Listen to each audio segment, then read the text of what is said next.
Hey, hello everyone. Welcome to our YouTube channel, DevOps Motivation. So today we have another exciting topic. So it's about DevOps roadmap, and this is specially for beginners.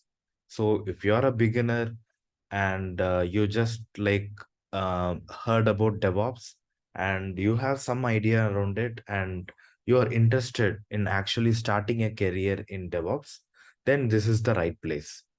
So this is roadmap.sh. I just recently stumbled upon this beginner version. So thought to share it with you folks.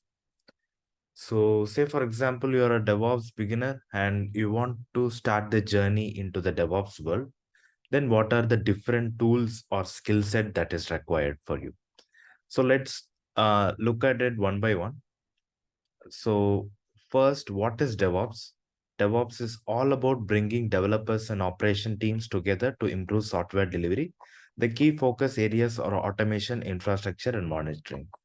This is a good short description of what is DevOps, and they also have a link to have further details.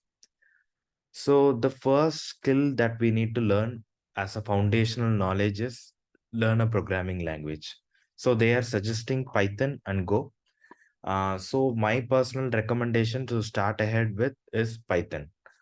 So if we click on any skill, there is a cool feature like it is saying what is Python, and then it is providing important links where you can actually make use of to learn that particular skill.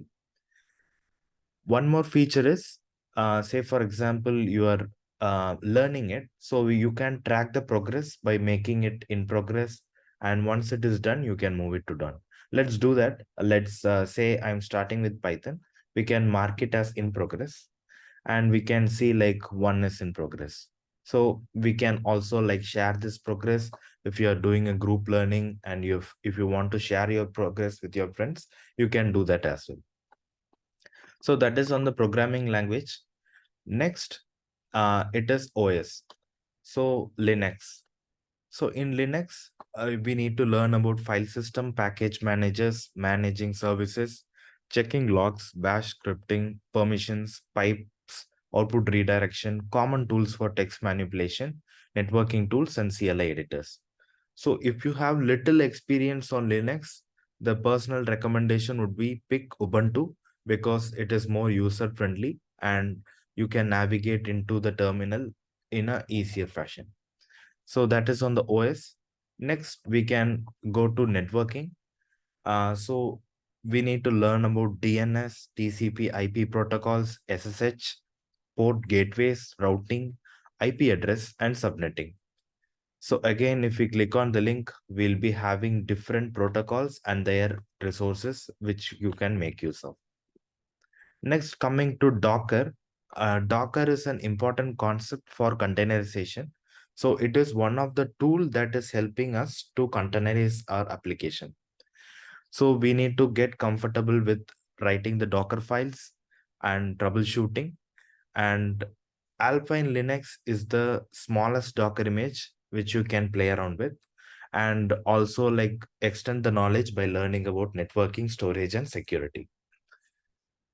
So once you get familiar with Docker, another important concept is Git. So DevOps team usually practice GitOps, that is making changes to your CI/CD pipeline, infrastructure, or server provisioning, which will involve making a pull request against the appropriate Git repository. So every code you write, it will be stored in the Git repository, wherein you need to make the pull request and then add the additional functionalities or features.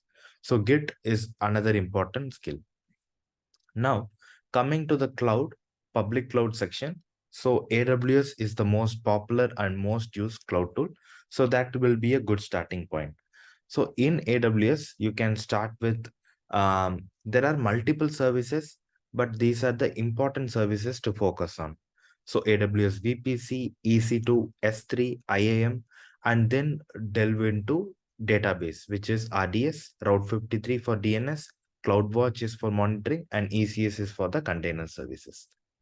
So a good practice would be like create um, AWS free account and then you can play around with the dummy application by creating the application via Docker file and then trying to deploy it in an EC2 machine. So that would be a good route to start the AWS journey.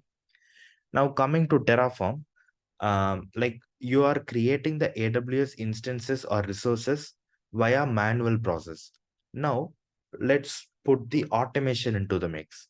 So Terraform is a nice way to have infrastructure as a code and then creating the resources via the code. So Terraform is also an important skill to have in DevOps toolkit. So yeah, you need to check that out as well. Once Terraform is done, then coming to the configuration management part, and in that Ansible would be a good tool for that. And what about CI/CD? Like once we have all this, we need to orchestrate these actions in the form of CI/CD. So GitHub Actions would be a good place to start. Like if you have a GitHub account, you can just create a new repository and enable GitHub Actions for your repository. So there are like different steps. Like you can start with checking in a code and then trying to build the Docker image and then running some tests if that is optional, and then deploying that particular application into a cloud space like AWS. So that would be a good pipeline to start with. So once that is done, we are moving into web server, and we have Nginx, which is commonly used tool for web serving, reverse proxying, caching, load balancing, media streaming, and much more. So once we have all these skills in place, like once you practice with these tools, you can be confident enough to say you're job ready for a junior position. So definitely you'll be having a long way uh, to learn DevOps. Like you will be faced with real world scenarios in your job. So by that time, you'll be able to learn more and then implement it in your job. So this is an introductory session on the DevOps for beginners. I hope you like the content. If you like the content, just hit on that subscribe button so that the more knowledge will be shared in the upcoming sessions and videos. Thank you and have a good day.